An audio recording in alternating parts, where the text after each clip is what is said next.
സ്റ്റോറീസിലേക്ക് എല്ലാവർക്കും സ്വാഗതം. ഭഗവാൻ മഹാവിഷ്ണുവിന്റെ അവതാരങ്ങളിൽ അതീവ പ്രാധാന്യമുള്ളതും ഭക്തി നിർഭരവുമായ 4ാമത്തെ അവതാരമാണ് നരസിംഹാവതാരം. അധർമ്മകാരിയായ അസുര രാജാവ് ഹിരണ്യകശിപുവിനെ നിഗ്രഹിക്കുന്നതിനും അചഞ്ചലമായ ഭക്തിയോടെ ഭഗവാനെ ഉപാസിച്ച പ്രഹ്ലാദൻ എന്ന ബാലനെ രക്ഷിക്കുന്നതിനുമായിട്ടാണ് സർവശക്തനായ ഭഗവാൻ ഇത്തരമൊരു അവതാരരൂപം സ്വീകരിച്ചത്. പുരാണ ഗ്രന്ഥങ്ങളിലെ വിവരണങ്ങൾ പ്രകാരം സത്യയുഗം അഥവാ കൃതയുഗത്തിലാണ് ഈ അത്ഭുതകരമായ അവതാരം സംഭവിച്ചത്. നമുക്കിനി ആ പുണ്യകഥയുടെ ആഴങ്ങളിലേക്ക് ഇറങ്ങിച്ചെല്ലാം. പണ്ടുപണ്ട് അസുരകുലത്തിന്റെ അധിപതിയായി വാണിരുന്ന ഹിരണ്യകശിപു എന്ന അതിശക്തനായ രാജാവ് ലോകത്തെ വിറപ്പിച്ചിരുന്നു. പ്രപഞ്ചത്തിൽ തനിക്ക് മരണമില്ലാത്ത അവസ്ഥ അഥവാ അമരത്വം കൈവരിക്കുക എന്ന ഏക ലക്ഷ്യത്തോടെ അദ്ദേഹം പ്രപഞ്ച സൃഷ്ടാവായ ബ്രഹ്മാവിനെ പ്രീതിപ്പെടുത്താനായി തീരുമാനിച്ചു. മനുഷ്യസാധ്യമായതിലും അപ്പുറമുള്ള കഠിനമായ തപസ്സിൽ അദ്ദേഹം വർഷങ്ങളോളം മുഴുകി. അദ്ദേഹത്തിന്റെ തപസ്സിന്റെ തീക്ഷ്ണതയിൽ സംപ്രീതനായ ബ്രഹ്മദേവൻ ഹിരണ്യകശിപുവിനു മുന്നിൽ പ്രത്യക്ഷനായി എന്ത് വരമാണ് വേണ്ടതെന്ന് ചോദിച്ചു. എന്നാൽ ഈ പ്രപഞ്ചത്തിൽ ജനിച്ച ഏവരും ഒരിക്കൽ മരിക്കണമെന്നത് ഒഴിവാക്കാനാവാത്ത പ്രപഞ്ച നിയമമായതിനാൽ നേരിട്ടുള്ള അമരത്വം നൽകാൻ കഴിയില്ലെന്ന് ബ്രഹ്മാവ് അറിയിച്ചു. ഇതോടെ ഹിരണ്യകശിപു തന്റെ അതിബുദ്ധി ഉപയോഗിച്ച് പ്രപഞ്ചത്തിലെ സകല മരണ സാഹചര്യങ്ങളെയും മുൻകൂട്ടി കണ്ടൊഴിവാക്കിക്കൊണ്ട് ചില സങ്കീർണമായ ചില വരങ്ങൾ ചോദിച്ചു വാങ്ങി. തന്റെ മരണം സംഭവിക്കണമെങ്കിൽ അത് താഴെ പറയുന്ന ഒരു സാഹചര്യത്തിലും ആകരുത് എന്നതായിരുന്നു അദ്ദേഹത്തിന്റെ കർക്കശമായ നിബന്ധനകൾ. 1. തന്നെ വധിക്കുന്നത് ഈ പ്രപഞ്ചത്തിലെ ഒരു മനുഷ്യനോ അതല്ലെങ്കിൽ ഒരു മൃഗമോ ആകരുത്. 2. തന്റെ മരണം സംഭവിക്കുന്നത് സൂര്യപ്രകാശമുള്ള പകൽ സമയത്തോ അതോ ഇരുട്ടു നിറഞ്ഞ രാത്രിയിലോ ആകരുത്. 3. താൻ കൊല്ലപ്പെടുന്നത് താൻ വസിക്കുന്ന വീടിന്റെ അകത്തോ അതല്ലെങ്കിൽ മുറ്റത്തിന്റെ പുറത്തോ വെച്ചാകരുത്. 4. കൊലപാതകം നടക്കുന്നത് പാദങ്ങൾ സ്പർശിക്കുന്ന ഭൂമിയിലോ അതല്ലെങ്കിൽ അനന്തമായ ആകാശത്തോ വെച്ചാകരുത്.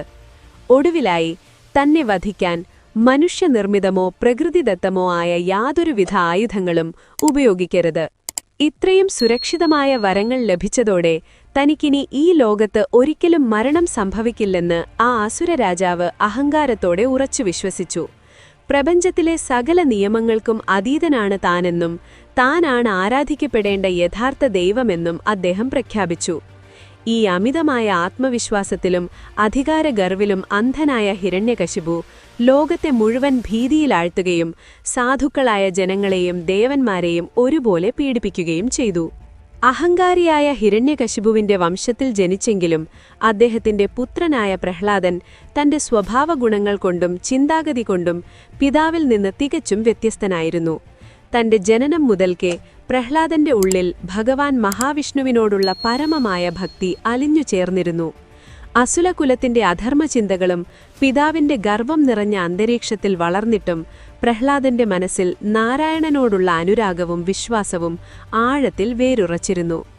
അസുരന്മാരുടെ കുലഗുരുക്കന്മാർ ഈ ബാലനെ അസുരധർമ്മങ്ങൾ പഠിപ്പിക്കാനും അവന്റെ ഉള്ളിലെ വിഷ്ണുഭക്തിയെ പാടെ തുടച്ചു നീക്കാനും ആവുന്നത്ര പരിശ്രമിച്ചു. എന്നാൽ ഗുരുവചനങ്ങളെക്കാൾ പ്രഹ്ലാദൻ വിലമതിച്ചത് തന്റെ ഉള്ളിലെ ഭക്തിയെയായിരുന്നു. ഗുരുക്കന്മാരുടെ സകല ശ്രമങ്ങളും ആ ഉറച്ച വിശ്വാസത്തിനു മുന്നിൽ ദയനീയമായി പരാജയപ്പെടുകയാണുണ്ടായത്. തന്റെ ബദ്ധശത്രുവായ വിഷ്ണുവിനെ സ്തുതിക്കുന്ന മകന്റെ പ്രവൃത്തി ഹിരണ്യകശിപുവിനെ അത്യന്തം കോപാകുലനാക്കി. എപ്പോഴും നിർത്താതെ നാരായണായ നമഃ എന്ന് ഭക്തിപൂർവം ജപിച്ചുകൊണ്ടിരിക്കുന്ന മകനെ കാണുന്നത് ആ അസുരരാജാവിന് സഹിക്കാവുന്നതിലും അപ്പുറമായിരുന്നു. തന്റെ ആജ്ഞകൾ ധിക്കരിക്കുകയും ശത്രുവിനെ ആരാധിക്കുകയും ചെയ്യുന്ന പ്രഹ്ലാദനെ ഈ ലോകത്തുനിന്ന് നീക്കം ചെയ്യാൻ ഹിരണ്യകശിപു തീരുമാനിച്ചു. അതിനായി അതിക്രൂരമായ പല മാർഗങ്ങളും അദ്ദേഹം തന്റെ സ്വന്തം മകന്റെ നേരെ പ്രയോഗിച്ചു. പ്രഹ്ലാദന്റെ ശരീരത്തിലേക്ക് മാരകമായ വിഷം കുത്തിവച്ചും ആഴമേറിയ കടലിന്റെ കയങ്ങളിലേക്ക് അവനെ കെട്ടിത്താഴ്ത്തിയും വിഷം ചീട്ടുന്ന ഭയങ്കരമായ പാമ്പുകളെ കൊണ്ട് കടിപ്പിച്ചും അവനെ വധിക്കാൻ ഹിരണ്യകശിപു ആവർത്തിച്ചു പ്രയത്നിച്ചു. എന്നാൽ ഈ കഠിനമായ പീഡനങ്ങളൊന്നും പ്രഹ്ലാദനെ അല്പം പോലും തളർത്തിയില്ല. ഏരോ തവണയും മരണം അവനെ വരിഞ്ഞു മുറുക്കാനെത്തുമ്പോഴും ഭഗവാൻ മഹാവിഷ്ണുവിന്റെ അദൃശ്യമായ സംരക്ഷണവും അനുഗ്രഹവും ആ ബാലന് തണലായി നിന്നു. അത്ഭുതകരമെന്നു പറയട്ടെ, കാളകൂടവും വിഷവും ആഴക്കടലും സർപ്പങ്ങളുമെല്ലാം പ്രഹ്ലാദന്റെ മുന്നിൽ നിഷ്പ്രഭമായി മാറി. ഭഗവാന്റെ കാരുണ്യത്താൽ ഏരോ അപകടഘട്ടത്തിൽ നിന്നും ഒരു പോറലുമേൽക്കാതെ പ്രഹ്ലാദൻ സുരക്ഷിതനായി രക്ഷപ്പെട്ടുകൊണ്ടിരുന്നു. മകനെ നശിപ്പിക്കാൻ താൻ പ്രയോഗിച്ച തന്ത്രങ്ങളെല്ലാം പരാജയപ്പെടുന്നത് കണ്ട ഹിരണ്യകശിപുവിന്റെ ഉള്ളിൽ ക്രോധം അണപൊട്ടി ഒഴുകിത്തുടങ്ങി. നിയന്ത്രിക്കാനാവാത്ത ദേഷ്യത്തോടെ ആ അസുര ചക്രവർത്തി തന്റെ പുത്രനായ പ്രഹ്ലാദന്റെ അടുത്തേക്ക് ചെന്ന് അലറിക്കൊണ്ടൊരു ചോദ്യമുന്നയിച്ചു.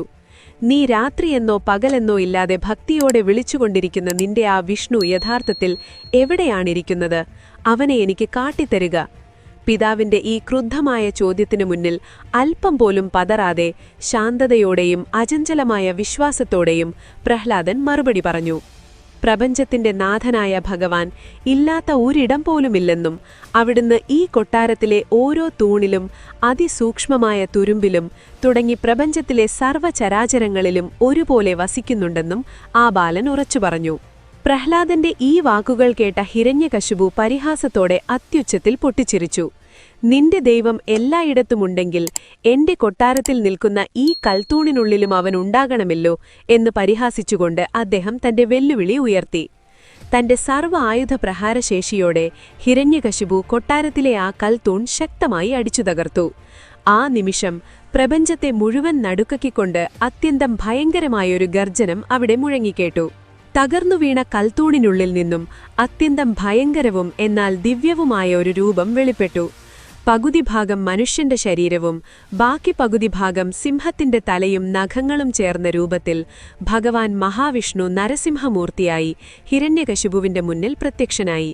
ബ്രഹ്മദേവൻ ഹിരണ്യകശിപുവിന് നൽകിയിരുന്ന അതിസങ്കീർണമായ വരങ്ങളിലെ ഓരോ നിബന്ധനകളും ഒട്ടും തന്നെ ലംഘിക്കപ്പെടാതെ തന്നെ ഭഗവാൻ നരസിംഹമൂർത്തി ആ അസുരരാജാവിനെ വധിച്ചത്.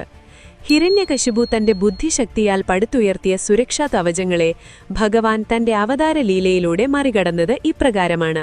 1. രൂപം.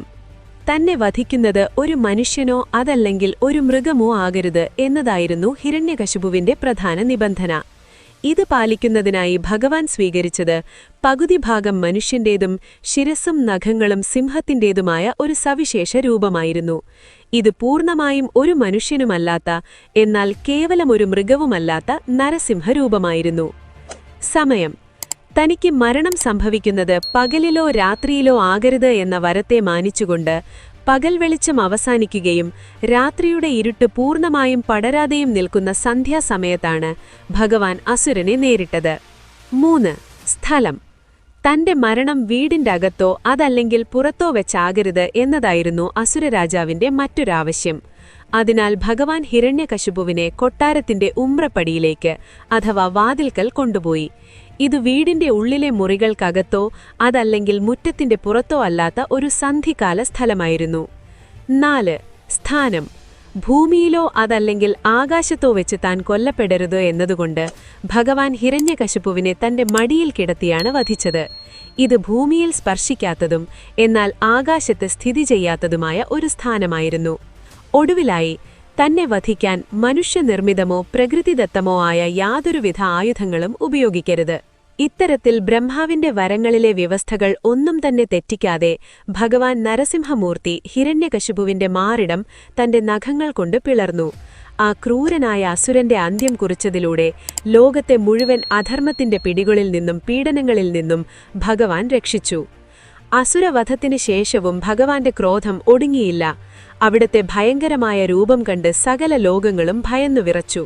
ആ സമയത്ത് തന്റെ പരമഭക്തനായ പ്രഹ്ലാദൻ ഭഗവാന്റെ മുന്നിൽ വിനയനായി നമസ്കരിക്കുകയും ക്രോധം ശമിപ്പിക്കണമെന്ന് കണ്ണുനീരോടെ അപേക്ഷിക്കുകയും ചെയ്തു. പ്രഹ്ലാദന്റെ നിഷ്കളങ്കമായ ഭക്തിയിലും പ്രാർത്ഥനയിലും സംപ്രീതനായ ഭഗവാൻ തന്റെ കോപം വെടിയുകയും ആ ബാലനെ വാത്സല്യപൂർവ്വം അനുഗ്രഹിക്കുകയും ചെയ്തു. ഈ കഥ ഭഗവാൻ തന്റെ ഭക്തരെ എന്നും കാത്തുരക്ഷിക്കും എന്ന വലിയ സത്യം ലോകത്തിന് കാട്ടിക്കൊടുത്തു.